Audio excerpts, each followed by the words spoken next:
Lockdown के मुश्किल वक्त में मजदूरों की बेबसी की तस्वीरें जहां रोंगटे खड़े कर देती हैं, तो वहीं सरकारी अमला अक्सर पत्थर दिल बना इनके साथ अमानवीय हरकत करता नजर आ जाता है। कुछ ऐसा ही रविवार को हुआ यूपी के औरैया में सड़क हादसे का शिकार हुए झारखंड के मजदूरों के साथ। इस दर्दनाक हादसे में मारे गए मजदूरों के शव जिस ट्रक पर रखकर झारखंड के बोकारो भेजे जा रहे थे, उसी ट्रक पर शवों के साथ ही हादसे में घायल हुए मजदूरों को भी बैठा दिया गया था। शवों से आ रही तेज दुर्गंध के बीच साथ बिठाए गए घायलों की तस्वीर को जब झारखंड के सीएम हेमंत सोरेन ने ट्वीट करते हुए अपने राज्य के अफसरों को शवों और घायलों को सम्मान देने को कहा, तब जाकर यूपी का सरकारी अमला हरकत में आया।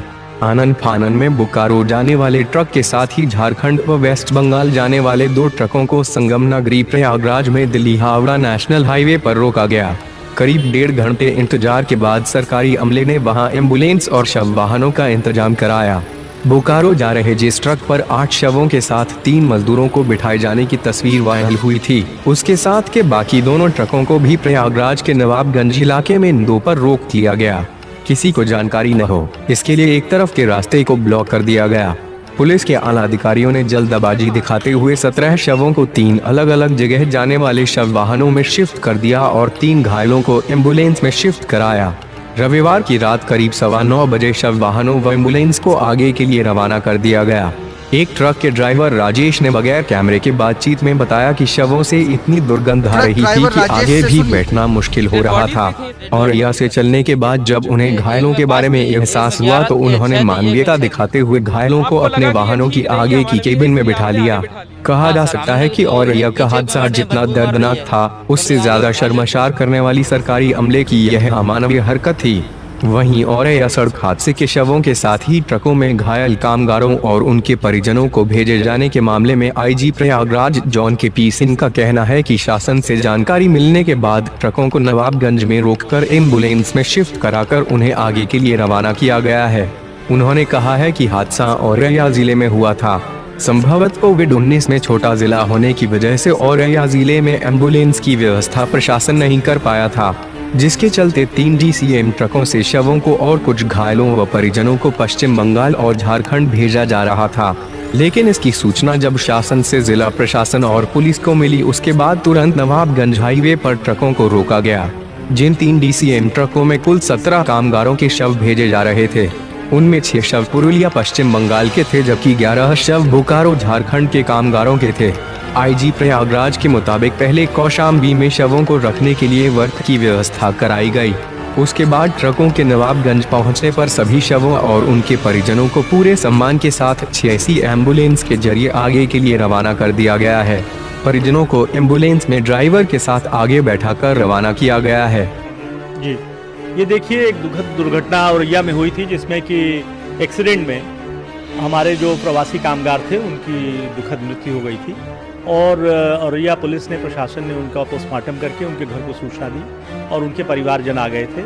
और पुलिस अभिरक्षा में 2 जगह पर, क्योंकि 11 बॉडीज़ थी जिनको जाना था बोकारो झारखंड में, और 6 बॉडीज़ थी जिनको जाना था पुरुलिया, तो वहाँ के प्रशासन से भी संपर्क करके पूरी जो लीगल फॉर्मेलिटीज़ उसको पूरा करके भेजा जा रहा था। औरैया जनपद छोटा है, लॉकडाउन है, तो उन्होंने उनको डीसीएम में उनके परिवारजनों के साथ और जो उनके साथ जो टीम के लोग थे उनको 3 गाड़ियों में उनको भेजा गया। लेकिन जब ये बात पता चली कि ये इन्होंने शव वाहन नहीं मिल पा रहा है, तो तत्काल शासन द्वारा यहाँ पर इंस्ट्रक्शंस मिला।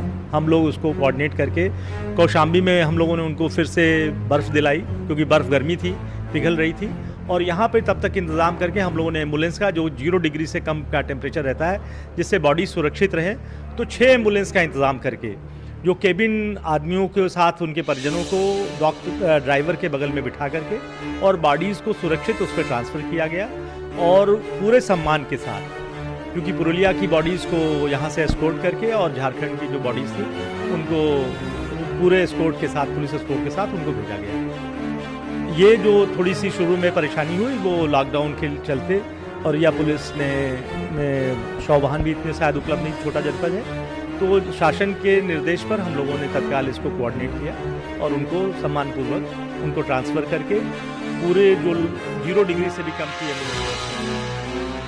आईजी के मुताबिक इस कार्रवाई को पूरा करने में 1.5 से 2 घंटे का समय लगा था। जिसके बाद पुलिस के वाहन से एस्कॉर्ट करते हुए एम्बुलेंस को रवाना कर दिया गया है और इसकी सूचना शासन को भी दे दी गई है। जबकि औरैया सड़क हादसे में घायल मजदूरों को शवों के साथ ट्रक बिठाए जाने की घटना को कांग्रेस के वरिष्ठ नेता और पूर्व सांसद प्रमोद तिवारी ने अमानवीय करार दिया है। उन्होंने औरैया पुलिस और प्रशासन की इस कार्रवाई को आपराधिक भी करार दिया है। उन्होंने सरकार से इस मामले की न्यायिक जांच की मांग की है और साथ ही जिम्मेदार लोगों के खिलाफ केस दर्ज कर कड़ी कार्यवाही किए जाने की मांग की है। कांग्रेस नेता ने पुलिस और प्रशासन के अधिकारियों के इस कृत्य को शर्मनाक बताते हुए सरकार पर कामगारों को लेकर संवेदनशील न होने का भी आरोप लगाया है। पूरे मामले को इससे ज्यादा अमानवीय, दुर्भाग्यपूर्ण और इन सब से बढ़कर क्रिमिनल एक्ट कोई नहीं हो सकता। मोदी का मेडिकल जूरिस्प्रूडेंस और जूरिस्प्रूडेंस कहते हैं कि हिंदुस्तान में गर्मी के दिनों में 12-14 घंटे बाद रिगर मॉर्टिस सेटल हो जाता है और लगभग 20 घंटे बाद डिके शुरू हो जाता है, सड़न शुरू हो जाती है। यहाँ जो आया था वो करीब 35-36 घंटे बाद। डेड बॉडीज पड़ी, बगल में ब्लीडिंग इंजरीज के इंजर्ड भी हैं, उनको दोनों को साथ लेके चलना अमानवीय तो है। मेडिकल जूरिस्प्रूडेंस के हिसाब से उस सड़न में, उस इन्फेक्शन के साथ जब डिके शुरू हो गया हो, रखना क्रिमिनल एक्ट, आपराधिक कृत्य है। और करने वाले कौन? अनजान लोग नहीं। औरैया में जिन्होंने रखा होगा वो पुलिस के लोग रहे, प्रशासन के लोग रहे, उन्हें तो ये कानून मालूम होगा कि डेड बॉडी के साथ आप इंजर्ड नहीं रख सकते, 10-12 घंटे बाद तो बिल्कुल भी नहीं रख सकते।